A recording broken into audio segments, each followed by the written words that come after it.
വെറും 5 മിനിറ്റ് കൊണ്ട് സോഷ്യൽ മീഡിയയിലൊക്കെ നിറഞ്ഞു നിൽക്കുന്ന ഒരു വൈറൽ റെസിപ്പിയാണ് കേട്ടോ ഇന്നത്തെ വീഡിയോ. അത്യുഗ്രനാണ്. ഒരു കുട്ടി ചേരുവ മാത്രം ചേർത്താൽ മതി, അതിൻ്റെ ടേസ്റ്റ് ഇരട്ടിയാകും. അപ്പോൾ തീർച്ചയായിട്ടും ട്രൈ ചെയ്തില്ലെങ്കിൽ വേഗം തന്നെ ഒന്ന് ട്രൈ ചെയ്ത് നോക്കിക്കോളൂ. നമുക്കതെങ്ങനെയാണ് ഉണ്ടാക്കുന്നതെന്ന് ഒന്ന് കണ്ടു നോക്കിയാലോ. അതിനായിട്ട് നമ്മളിവിടെ 2 കുട്ടി സവോളയൊക്കെ എടുത്തിട്ടുണ്ടായിരുന്നു. നീളത്തിൽ കനം കുറച്ചിട്ടാണ് നമ്മൾ അരിഞ്ഞെടുത്തിരിക്കുന്നത്. അങ്ങനെ തന്നെ അരിഞ്ഞെടുക്കണേ. എന്നാൽ ഇനി അതെല്ലാം കൂടെ നമുക്കൊരു ചട്ടിയിലേക്കാക്കി ഇട്ട് കൊടുക്കുന്നുണ്ട്. അതിനോടൊപ്പം തന്നെ 2 തക്കാളി നമ്മളിവിടെ എടുക്കുന്നുണ്ട്. ഒത്തിരി പുളിയൊന്നും ഇല്ലാത്ത തക്കാളി, മീഡിയം സൈസിലുള്ളതാണ്. അതും നീളത്തിൽ കനം കുറച്ചിട്ടാണ് നമ്മൾ അരിഞ്ഞെടുത്തിരിക്കുന്നത്. അതിനെയും കൂടെ നമ്മുടെ ചട്ടിയിലേക്കാക്കി ഇട്ട് കൊടുക്കുന്നുണ്ട്. സവോളയും തക്കാളിയും എല്ലാം കൂടെ അവിടെ ഇരിക്കട്ടെ.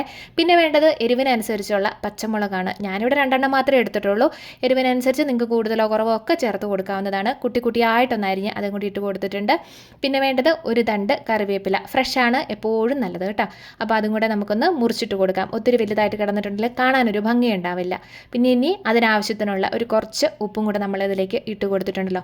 കൈ കൊണ്ട് നന്നായിട്ടൊന്ന് ഞരടിയെല്ലാം കൂടെ യോജിപ്പിച്ചെടുക്കണം.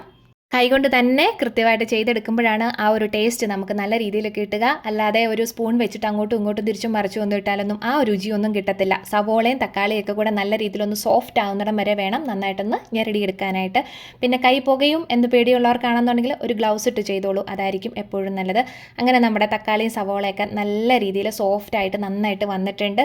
പിന്നെ വേണ്ടത് തൈരാണേ. തൈര് നമ്മളിവിടെ പുളിയില്ലാത്ത തൈരാണ് എടുത്തിരിക്കുന്നത്. അളവ് പറയുകയാണെന്നുണ്ടെങ്കിൽ ഒരു 200 മില്ലി അല്ലെങ്കിൽ ഒരു 220 250 താഴെയൊക്കെ തന്നെ വരുന്നുള്ളൂ. അതിലേക്ക് കുറച്ച് ഉപ്പും കൂടി ഇട്ട് കൊടുത്തിട്ട് ഒരു ഫോർക്ക് വെച്ചിട്ട് അതിൻ്റെ കട്ടകളൊക്കെ അത്യാവശ്യം ഒന്ന് ഉടച്ചെടുക്കുന്നുണ്ട്. മിക്സഡ് ജാറിലേക്കൊന്നും ഇട്ട് കൊടുക്കേണ്ട കാര്യമില്ല, അല്ലാതെ തന്നെ നമുക്ക് റെഡിയാക്കി എടുത്താൽ മതി. കാരണം വെച്ചിട്ടുണ്ടെങ്കിൽ അത് അത്യാവശ്യം തിക്കായിട്ട് തന്നെ ഇരിക്കണം.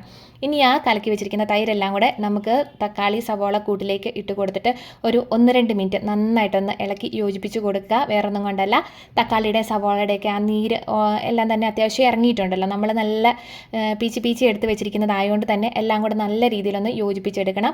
ഇനി ഒരു 2-3 മിനിറ്റ് അവിടെ ഇരിക്കട്ടെ. ഒത്തിരി നേരം ഒന്നും റെസ്റ്റ് ചെയ്യാൻ വെക്കേണ്ട കാര്യമില്ല. ആ ഒരു സമയം കൊണ്ട് നമുക്ക് ഒരു കുട്ടി കടുക് പൊട്ടിക്കേണ്ട കാര്യമുണ്ട്. കടുക് പൊട്ടിക്കുന്ന കൂട്ടത്തിൽ ഒരു കുട്ടി ചേരുവയും കൂടെ നമുക്ക് അതിലേക്ക് ചേർത്ത് കൊടുക്കേണ്ടതാണ്. രുചി ഇരട്ടിയാവും ആ ഒരു ചേരുവ ചേർത്ത് കൊടുക്കുമ്പോൾ.